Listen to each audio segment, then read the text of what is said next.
Hello friends, welcome to માવી classes. હું છું જિજ્ઞાસા જાની. આજે આપણે સાયન્સ એન્ડ ટેકનોલોજીમાં ચેપ્ટર નંબર 9 જોવાનું છે, જે છે બળ અને ગતિના નિયમો. બળ એટલે શું એ પણ જોવાનું છે અને સાથે સાથે ગતિના નિયમોનો અભ્યાસ કરવાનો છે. આ ચેપ્ટરમાં ખૂબ જ મજાનું ચેપ્ટર છે ભાઈ. સરસ તૈયારી કરજો. સરસ આ છે ને 10મામાં પણ તમને કામ લાગશે, એટલે એકદમ ધ્યાનપૂર્વક સમજજો. તો પહેલો ટોપિક ચાલુ કરીએ. ટોપિક નંબર 1 જે છે બળ. બળ વિશે આપણે માહિતી મેળવીએ. સૌપ્રથમ બળનો પ્રાથમિક ખ્યાલ મેળવીએ તો આ પદાર્થની ગતિ એટલે કે ગમે તે પદાર્થ, અહીંયા આપણે જે આકૃતિમાં બતાવ્યો છે એ જોવો જોઈએ. કઈનો છે? એક ટ્રોલી છે અને એક આ ડ્રોવર છે. ડ્રોવરને ખેંચવામાં આવે છે, ટ્રોલીને ધકેલવામાં આવે છે. એટલે કે આ પદાર્થની ગતિમાં, આ પદાર્થને ગતિમાં લાવવા અથવા ગતિમાન પદાર્થની ગતિની અવસ્થા બદલાવવા. શું કીધું?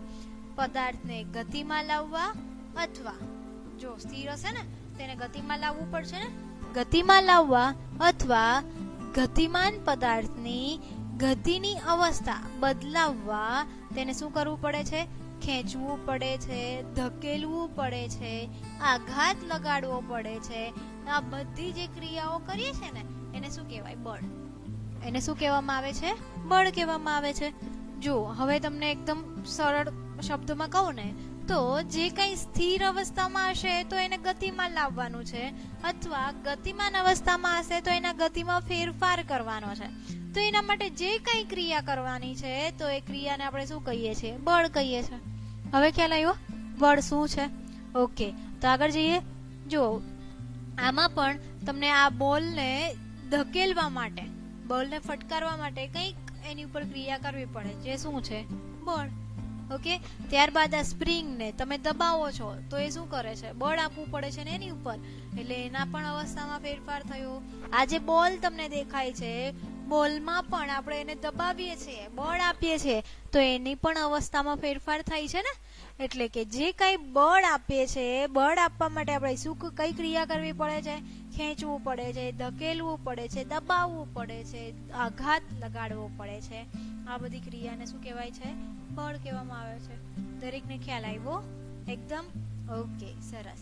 તો હવે બળનો પ્રાથમિક ખ્યાલ મેળવ્યા બાદ હવે આપણે બળને જોઈએ ને તો એકદમ થોડા શબ્દોમાં જોઈએ તો બળ શું છે? બળને જોઈ શકાતું નથી. બળને જોઈ શકાતું નથી. જો ભાઈ આમાં બળ આપ્યું તો કયા કલરનું દેખાય? તમને નથી દેખાતું ને. એનો મતલબ શું? કે બળને જોઈ શકાતું નથી, પરંતુ તેનો પ્રભાવ આપણે જોઈ શકીએ છીએ. તેનો પ્રભાવ આપણે જોઈ શકીએ છીએ, તેને અનુભવી શકીએ છીએ. ખ્યાલ આવ્યો કે બળને આપણે જોઈ શકતા નથી, પરંતુ તેનો પ્રભાવ આપણે જોઈ શકીએ છીએ, તેને અનુભવી શકીએ છીએ. તો બળ લગાડવાથી શું થાય છે? પદાર્થના વેગમાં ફેરફાર થાય છે, અર્થાત વેગના મૂલ્યમાં ફેરફાર કરવા. જો સમજો શું કીધું? કે બળ લગાડવાથી શું થાય? પદાર્થના વેગમાં ફેરફાર થાય. પદાર્થના વેગમાં ફેરફાર થાય અને વેગના મૂલ્યમાં ફેરફાર કરવા એટલે કે વેગના મૂલ્યમાં ફેરફાર કઈ રીતે થશે? તેની ઝડપ એટલે કે ગતિની ઝડપ ધીમી અથવા ફાસ્ટ કરવા માટે, પદાર્થની ગતિ ઝડપી અથવા ધીમી કરવા અને ગતિની દિશા બદલવા માટે બળનો ઉપયોગ થતો હોય છે. બળનો ઉપયોગ ક્યાં ક્યાં થાય? એક તો વેગમાં ફેરફાર કરવા, અને ત્યારબાદ વેગના મૂલ્યમાં ફેરફાર કરવા અને ગતિની દિશા બદલાવા. શું કીધું? ગતિની દિશા બદલાવા. આ બળનો ઉપયોગ થાય છે. હવે તમને ખબર પડી ગઈ કે બળ શું કાર્ય કરે છે, બળનો ઉપયોગ ક્યાં કરવામાં આવે છે. ત્યારબાદ બળ લગાડવાથી પદાર્થના આકાર અને તેના પરિમાણમાં ફેરફાર કરી શકાય છે. બળ લગાડવાથી શું થાય છે? પદાર્થના આકાર અને પરિમાણમાં ફેરફાર કરી શકાય છે. બરાબર ને? ખ્યાલ આવ્યો કે બળ આપશું ને તો એનો આકાર પણ બદલી શકાશે અને તેના પરિમાણમાં પણ ફેરફાર આપણે કરી શકશું. ત્યારબાદ આપણે બળનો એકદમ પ્રાથમિક ખ્યાલ મેળવી ગયા. તો હવે બળનો આપણે પ્રકાર જોઈ લઈએ. તો બળના પ્રકાર આ મુજબ છે: સમતુલિત બળ અને અસમતુલિત બળ. જો તેના નામ પ્રમાણે જ છે, એની વિશે સમજૂતી મેળવીએ ને તો પેલા એના નામ સમજો. શું કીધું? સંતુલિત બળ અને અસંતુલિત બળ. તમે સ્કૂલમાં એક ગેમ રમતા હતા, યાદ છે? પેલી રસ્સા ખેંચની. એમાં શું થતું હતું કે બે ટીમ તગડી હતી, સામે સામે એકદમ સ્ટ્રોંગ ટીમ હશે તો શું થશે, એ રસ્સા ખેંચમાં એકદમ સ્ટ્રોંગ એ થશે, મજા આવશે કે કોઈ બાજુ ખેંચાશે નહીં. એનો મતલબ શું કે બંને બાજુ બળ સરખા છે. બંને બાજુ બળ કેવા છે? સરખા છે. એનો મતલબ શું કે બંને બાજુ સંતુલિત બળ લાગે છે. એટલે કે કોઈ જગ્યાએ જે દોરડું હતું એ ખેંચાતું નહોતું. ખ્યાલ આવ્યો? એને શું કહેવાય? સંતુલિત બળ કહેવાય. તો અમુક વખત પણ એવું પણ થાય છે કે એક જગ્યાએ એકદમ ટીમ હોય ને એ નબળી હોય અને એક જગ્યાએ એકદમ સ્ટ્રોંગ ટીમ હોય, તો શું થાય? દોરડું એના તરફ ખેંચાઈ જાય. સ્ટ્રોંગ ટીમ હોય ને એ દોરડું ખેંચી જાય, આખી ટીમને ખેંચી લે છે. તો એને શું કહેવાય? અસંતુલિત બળ કહેવાય. કારણ કે બંને બાજુ સરખા પ્રમાણમાં બળ લાગતું નથી. એને અસંતુલિત બળ કહેશું ને આપણે. ખ્યાલ આવ્યો હવે?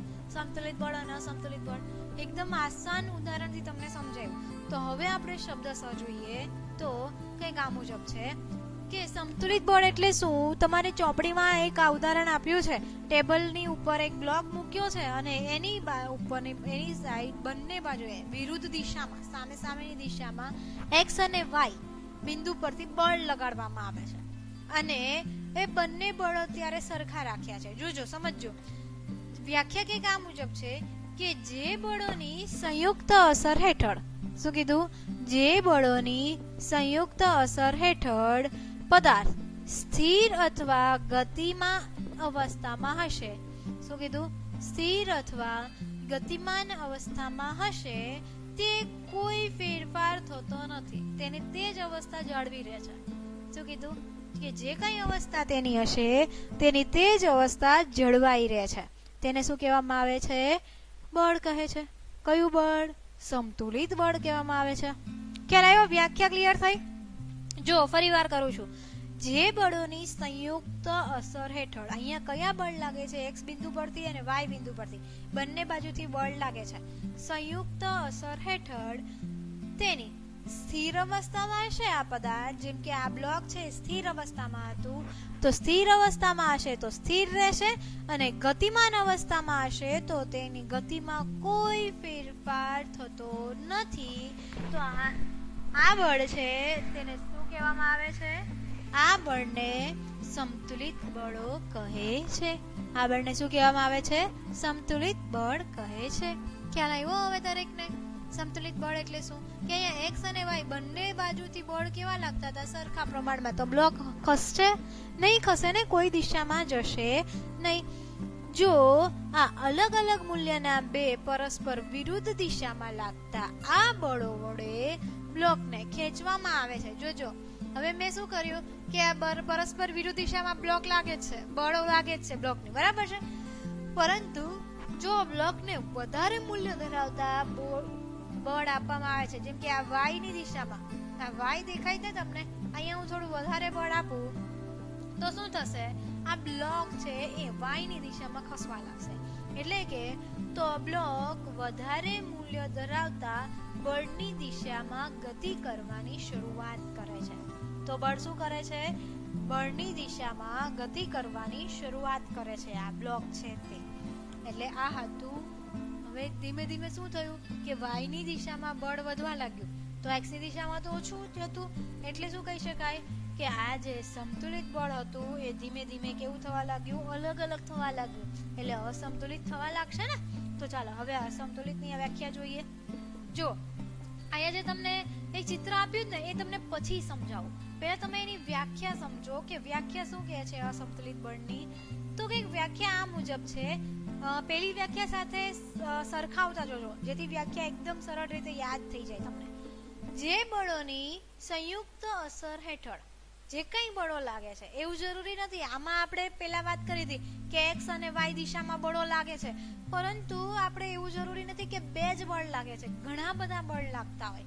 એટલે કે જે બળોની સંયુક્ત અસર હેઠળ પદાર્થની સ્થિર અવસ્થામાં રહેલા પદાર્થ, જોજો સ્થિર અવસ્થામાં જે પદાર્થ છે ને તે શું કરશે?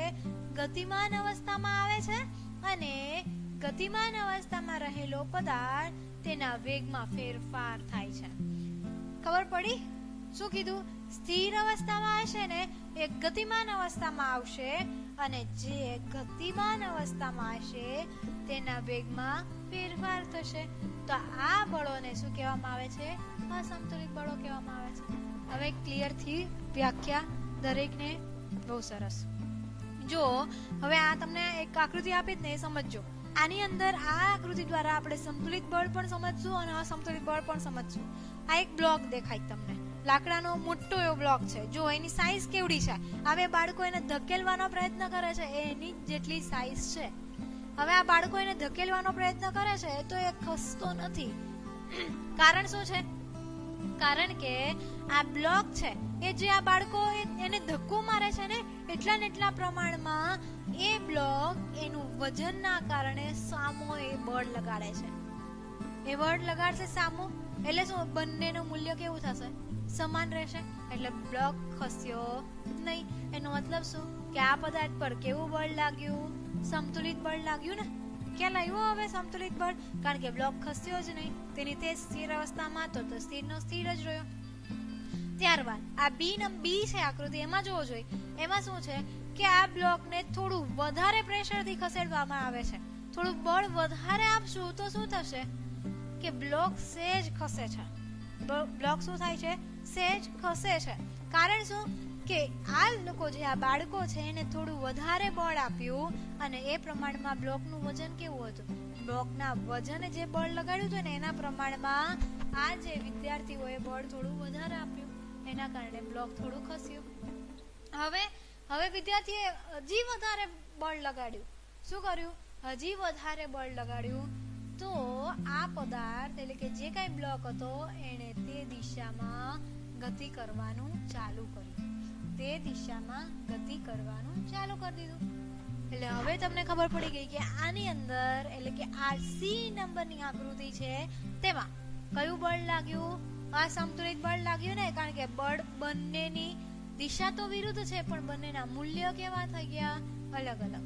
એટલે હવે તમને એકદમ ખબર પડી ગઈ કે સંતુલિત બળ અને અસંતુલિત બળ કોને કહેવાય. તો હવે એક નવું બળ જે તમે વારે વારે યુઝ કરતા ગયા છો, અને આ વસ્તુ તમને ભણવામાં પણ આવી ગઈ છે. 8મા ધોરણ 7મા ધોરણમાં પણ તમે ભણી ગયા છો આ વસ્તુ, જે છે ઘર્ષણ બળ. એના વિશે અભ્યાસ કરીએ તો કંઈક આ મુજબ છે કે જ્યારે પદાર્થ કોઈ સપાટી પર, જોજો સમજો, જ્યારે કોઈ પદાર્થ સપાટી પર અને સપાટીના સંપર્કમાં રહીને ગતિ કરતો હોય ત્યારે તે સપાટી દ્વારા પદાર્થની ગતિને અવરોધતું બળને શું કહેવાય છે? ઘર્ષણ બળ કહે છે. જો હજી એક વસ્તુ ક્લિયર કરું છું, સમજો. જો પદાર્થ કોઈ સપાટી પર, કોઈ સપાટી છે તેના પર અને તેના સંપર્કમાં રહીને, સંપર્કમાં પણ રહેવાનું છે, સંપર્કમાં રહીને ગતિ કરતો હોય તો તે સપાટી દ્વારા પદાર્થની ગતિ, તે સપાટી દ્વારા એટલે કે જે કઈ સપાટી ઉપર તે ગતિ કરે છે ને, તે સપાટી દ્વારા પદાર્થની ગતિને, એટલે પદાર્થ જે કઈ ગતિથી કરે છે તે ગતિને અવરોધતું બળ લાગે છે તેને શું કહે છે? ઘર્ષણ બળ કહે છે. એટલે જે કઈ ગતિ એની થતી હતી એને કંઈક અવરોધતું બળ લાગતું હતું, તે અવરોધતા બળને શું કહે છે? ઘર્ષણ બળ કહે છે. ઓકે, ખ્યાલ આવ્યો દરેકને? ઘર્ષણ બળ કોને કહેવાય? બરાબર છે. જો એનું ઉદાહરણ તમે આ ઉપયોગ કરતા હોય છો દરેક. માચીસ, તમને ખબર છે કે એમાં આ સપાટી ઉપર આ ટોપકું ઘસીએ છીએ, દિવાસળીનું ટોપકું આપણે ઘસતા હોઈએ છીએ, તો એ શું થયું? સપાટી પર છે, સપાટીના સંપર્કમાં રહીને ગતિ કરતો હોય છે, તો આ સપાટી દ્વારા પદાર્થ, આ જે ટોપકું છે એ ગતિ કરશે ને, એને અવરોધતું બળ કોણ લગાડશે? આ સપાટી લગાડશે. જે આ સપાટી છે ને એ બળ લગાડશે. તો આ બળને શું કહે છે? ઘર્ષણ બળ. અને ઘર્ષણ બળના કારણે શું થાય છે? ઘર્ષણ બળના કારણે શું થાય છે? દિવાસળી સળગે છે. ખબર પડી ગઈ ને કોના કારણે દિવાસળી સળગે છે? ઓકે, હવે એ જ વસ્તુ આ ગાડીમાં વિચારવું જોઈએ. જો આ રોડ છે અને ટાયર છે, એ બંને કેવા છે? સપાટીના સંપર્કમાં રહી છે. બરાબર છે. સપાટીના સંપર્કમાં રહીને ગતિ કરશે અને એ ગતિને અવરોધતું બળ લગાડે છે, જેથી શું થાય છે કે ટાયર આસાનીથી ચાલી શકે છે, સરકી શકે છે. નહીતર શું થાય, ઘર્ષણ બળ ન લાગતું હોત તો સ્લીપ થઈ જત ને ગાડી.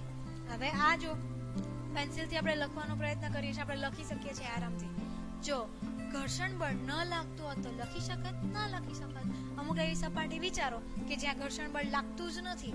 જેમ કે આપણે કાચની વાત કરીએ તો કાચ પર ઘર્ષણ બળ ખૂબ જ ઓછું લાગે છે, તો આપણે એની પર લખી શકીએ છીએ? નથી લખી શકતા. ખ્યાલ આવ્યો?